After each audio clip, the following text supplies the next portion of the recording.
Graça e paz, igreja. Louvamos o nome do nosso Deus, porque temos a oportunidade de juntos, por meio da nossa comunicação, da nossa interação aqui, aprender um pouco mais acerca da palavra do nosso Deus. E para esse momento tão especial, onde temos a oportunidade de ouvir a própria voz do nosso Deus, eu convido cada um de vocês a se unirem em oração e buscarmos a presença do nosso Deus. Senhor Deus, nós queremos te agradecer por este momento, onde mais uma vez estamos diante da tua palavra, Senhor. Tua santa e poderosa palavra, Deus. Nós te clamamos, Deus, para que mais uma vez o Senhor venha ministrar aos nossos corações, Senhor. Ó Deus amado, tu conheces, Senhor, cada uma de nossas limitações. E neste momento, Senhor, nós te clamamos para que o Senhor venha nos ajudar a entender de forma clara e direta, Senhor, aquilo que o Senhor deseja nos ensinar e ministrar à vida da tua igreja. Assim eu te oro, Deus, e coloco diante de ti, junto com os meus irmãos. Em nome de Jesus eu te oro. Amém. Amém, irmãos. E dando continuidade ao nosso estudo do Evangelho de Mateus, hoje nós vamos fazer a leitura e o estudo do capítulo 12, e o bloco será dos versículos 46 até o 50. E eu convido cada um de vocês a acompanharem a leitura junto comigo. E assim diz a palavra do Senhor neste bloco que tem aqui por título A Família de Jesus, que diz assim: Falava ainda Jesus ao povo, e eis que sua mãe e seus irmãos estavam do lado de fora, procurando falar-lhe. E alguém lhe disse: Tua mãe e teus irmãos estão lá fora e querem falar-te. Porém ele respondeu ao que lhe trouxera o aviso: Quem é minha mãe e quem são meus irmãos? E estendendo a mão para os discípulos, disse: Eis minha mãe e meus irmãos. Porque qualquer que fizer a vontade de meu Pai Celeste, esse é meu irmão, irmã e mãe. Bem, queridos, neste momento aqui, Jesus, ele estava ali dando continuidade ao seu ministério, ali pregando o evangelho de salvação, falando acerca das coisas do reino de Deus. E no momento em que ele declarava, todos os ensinamentos ali, revelava e também tratava da própria lei, Jesus, ele era seguido por muitos, por multidões. Isso também não só diante da sua palavra ali proclamada, mas também diante dos seus milagres, dos seus prodígios, de todos os seus feitos. Multidões o seguiam, a ponto de que até em momentos em que ele desejasse descansar um pouco junto com os seus discípulos, as multidões não os deixavam em momento algum. Então, neste momento aqui, Jesus ele estava dentro, ali de uma casa, tentando um momento de repouso, mas ainda assim ele não conseguia. As multidões adentravam ali e eram muitos aqueles que o seguiam. Na medida em que também Jesus ele era seguido, ele também era criticado, Nós sabemos que muitos ali, principalmente os escribas, os fariseus, eles perseguiam a Jesus, tentando encontrar alguma falha, algum erro, e nisso Jesus ele era muito, muito criticado. Talvez nós possamos entender melhor, o fato desta crítica, pelo fato de Jesus ele ter se apresentado ali como sendo o Filho de Deus, mas como aqueles ali observavam que Jesus ele fazia parte de uma família. Ele era tido como um homem comum ali, Nós sabemos que Jesus ele se apresentou aqui a nós como sendo de fato 100% homem, mas também 100% Deus. Então, diante daquela vida, nos 100% homem, na questão da humanidade ali que lhe cabia a Jesus, em meio ao contexto em que ele se inseria ali, fazendo parte de uma família, fazendo parte em meio a pessoas simples, humildes ali, e até mesmo conhecida entre eles, eles não criam de forma alguma que Jesus ele era o Messias, que se tratava de fato do Filho de Deus. Então, quando eles se direcionavam a Jesus e percebiam que Jesus ele tinha em comum também uma família, né? Tudo aquilo contribuía para que muitos não crescem que se tratava do Messias, até porque a palavra de Deus ela nos revela a forma como Jesus ele foi apresentado ao mundo, né? Sabendo que se tratava também de uma profecia. E podemos acompanhar, e eu chamo vocês para lerem junto comigo aqui, o início mesmo do Evangelho de Mateus, no capítulo 1, a partir do versículo 18, que diz assim acerca do nascimento de Jesus. Ora, o nascimento de Jesus Cristo foi assim, estando Maria, sua mãe, desposada com José, sem que tivessem antes coabitado, achou-se grávida pelo Espírito Santo. Mas José, seu esposo, sendo justo e não a querendo infamar, resolveu deixá-la secretamente. Enquanto ponderava nestas coisas, eis que lhe apareceu em sonho um anjo do Senhor, dizendo: José, filho de Davi, não temas receber Maria, tua mulher, porque o que nela foi gerado é do Espírito Santo. Ela dará à luz um filho, e lhe porás o nome de Jesus, porque ele salvará o seu povo dos pecados deles. Então foi dessa forma que Jesus ele adentrou, né, em nosso meio, né, de uma forma humana, nascendo, né, ali e sendo revelado sim como Messias, cumprindo toda a profecia que já havia sido dita, né, há tantos e tantos anos atrás. Então, Jesus ele fazia parte de uma família, né? Jesus ele fazia parte ali de um núcleo familiar composto por pai, mãe e irmãos. E nós sabemos, né, que estes, por sua vez, José, o pai de Jesus, carpinteiro, porém da raiz de Davi, assim como a profecia revelava que aconteceria. E aqui neste contexto aqui em que acontecia, Jesus a gente percebe aqui que é dito que a tua mãe e teus irmãos estão lá fora e querem falar-te, né? A ausência aqui da citação de José indica que talvez ele já estivesse morrido nesse período, né? José ele já não existia. Por isso a citação não só neste trecho, mas no decorrer de todo o evangelho, a gente não percebe a citação de José, indicando que talvez ele já houvesse morrido aqui nesse período. Nós percebemos aqui a presença de Maria, sua mãe, né, conhecida e tida como graciosa, virgem, uma jovem judia ali que recebera da parte de Deus a graça de carregar em seu ventre o Filho de Deus, o próprio Deus, sendo ele Jesus. E que ao longo de todo o ministério de Jesus nós percebemos a sua presença ali, acompanhando todo o ministério de Jesus, estando presente.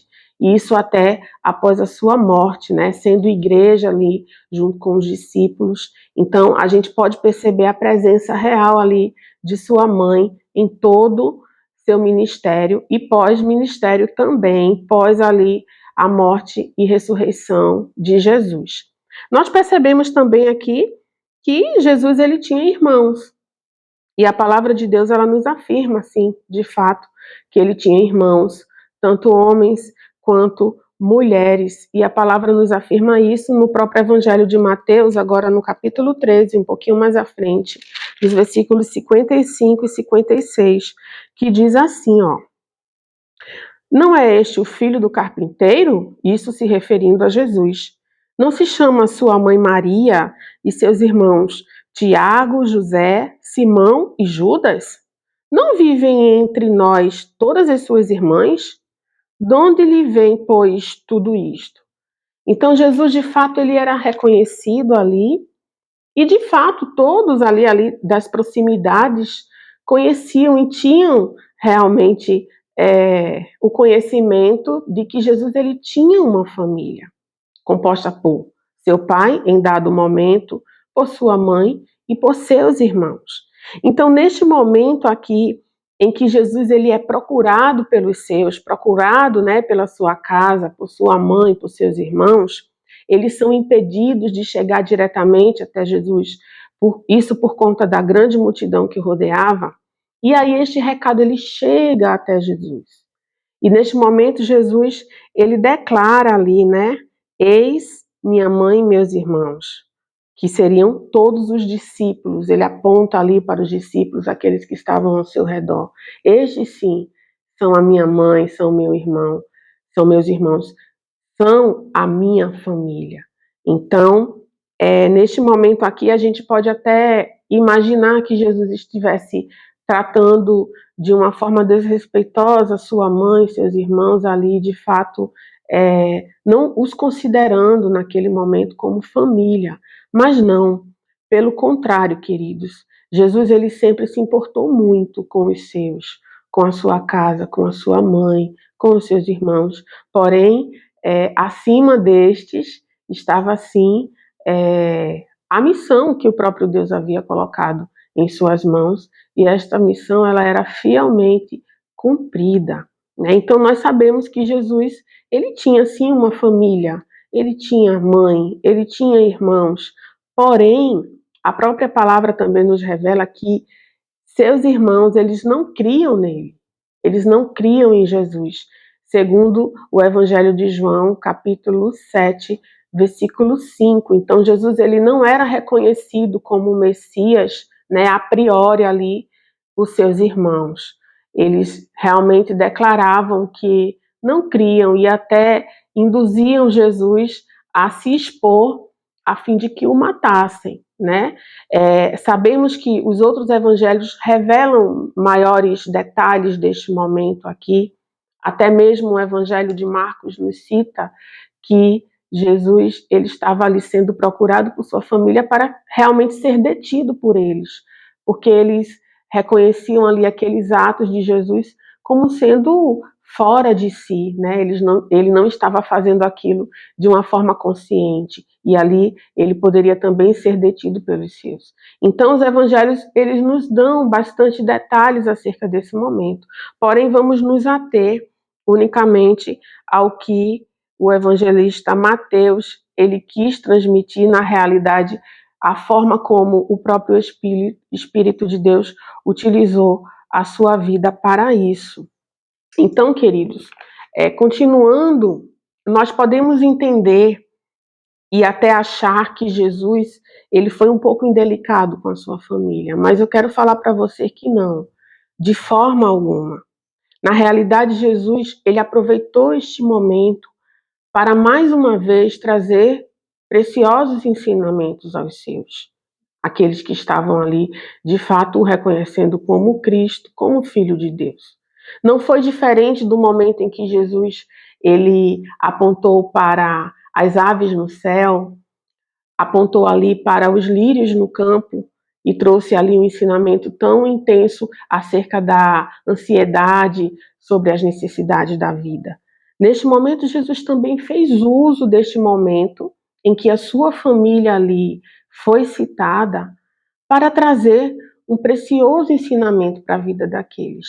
E claro que também um precioso ensinamento para as nossas vidas no dia de hoje. Um pequeno trecho da palavra de Deus, mas que nos revela algo tão precioso, algo de fato exclusivo, que só o próprio Deus pode nos revelar, que só o próprio Deus pode nos conceder o conhecimento acerca de seu mistério. Então, Jesus aqui, ele aproveitou este momento. Foi citada a sua família. E neste momento, ele declarou ali a quem de fato fazia parte da sua família. Não uma família terrena, não uma família passageira, que se limitaria a esta vida, a este mundo. Mas Jesus estava ali trazendo ensinamentos profundos acerca de uma família que seria eterna, para todo o sempre. E a própria palavra do Senhor nos revela em vários outros momentos aqui acerca da família ao qual nós somos convidados a participar, somos chamados para isso. Em Efésios 1, 5 e 6, eu convido vocês a acompanharem junto comigo.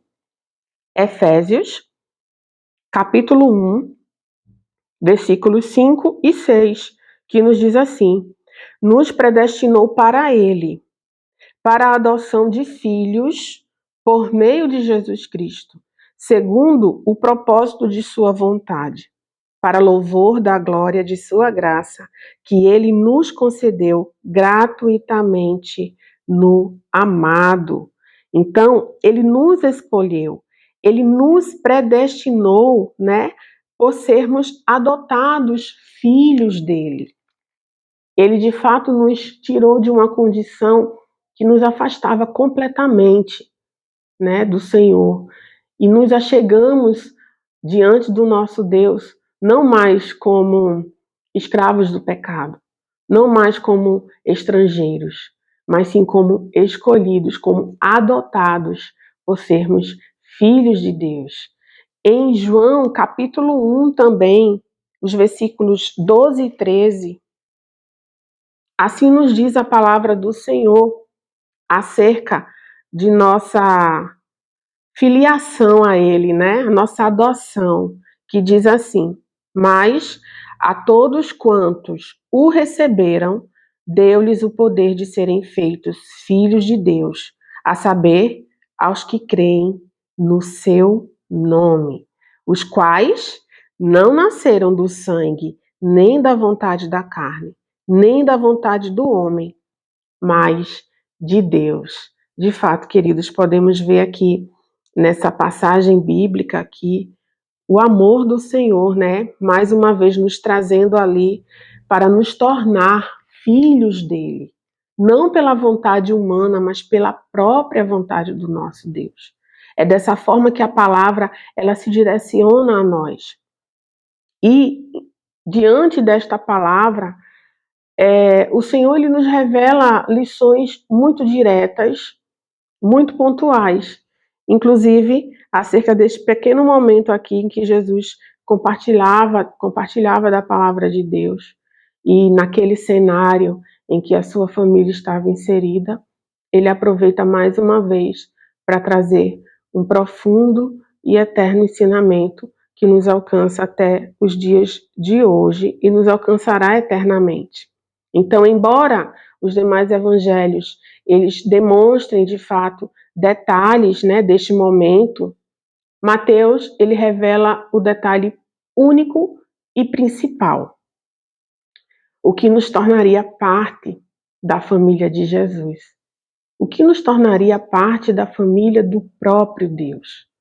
Então, em primeiro lugar, a lição que nós podemos aprender aqui, neste pequeno trecho que nós estudamos aqui na palavra de Deus, é que Jesus, ele nos une em uma só família. Jesus é o motivo. Jesus, de fato, ele nos torna filhos do nosso Deus, do nosso Pai. Éramos escravos do pecado, éramos afastados, fazíamos parte apenas de uma criação. E o próprio Deus, ele nos chama para nos tornarmos filhos dele. Mas de que maneira? Por meio de quê? Por meio de Jesus. Apenas Jesus, ele é capaz de nos tornar uma família eterna. A segunda lição que nós podemos aprender é que todos que são salvos por Jesus se tornam filhos de Deus, se tornam parte de uma só família.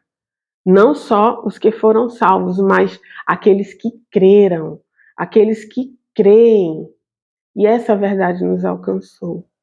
Como é bom a gente ter a certeza e ter a segurança de que o nosso Deus, ele nos escolheu. Ele escolheu se revelar a nós. E por sua própria vontade, nós cremos de que ele é o Deus e que por meio de Jesus nós nos tornamos filhos dele. Então, em primeiro lugar, Jesus, ele nos une em uma só família. Em segundo lugar, todos que são salvos por Cristo, aqueles que verdadeiramente creem, se tornam sim filhos de Deus. E em terceiro lugar, como Jesus ele foi bem direto aqui no texto, eis a minha família, eis aqui a minha mãe e os meus irmãos. estendendo as mãos para os discípulos, porque qualquer que fizer a vontade de meu Pai Celeste, esse é meu irmão, irmã e mãe. Então a gente entende que a obediência à vontade de Deus, ela de fato aponta que somos filhos de Deus. Então, o ensinamento desta lição aqui que nós temos diante da palavra de Deus, irmãos, é que Jesus, apenas por meio dele, é quem nos torna parte de uma só família. É por meio de Jesus que nos tornamos filhos de Deus.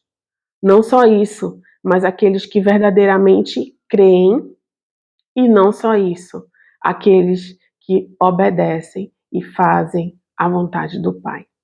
Então, era unicamente isso que Jesus estava ali, né, compartilhando com todos que estavam ao seu redor. E ele fazia, sim, parte de uma família terrena, passageira, mas que não só aqueles que estavam ali ao seu redor poderiam também fazer parte desta família.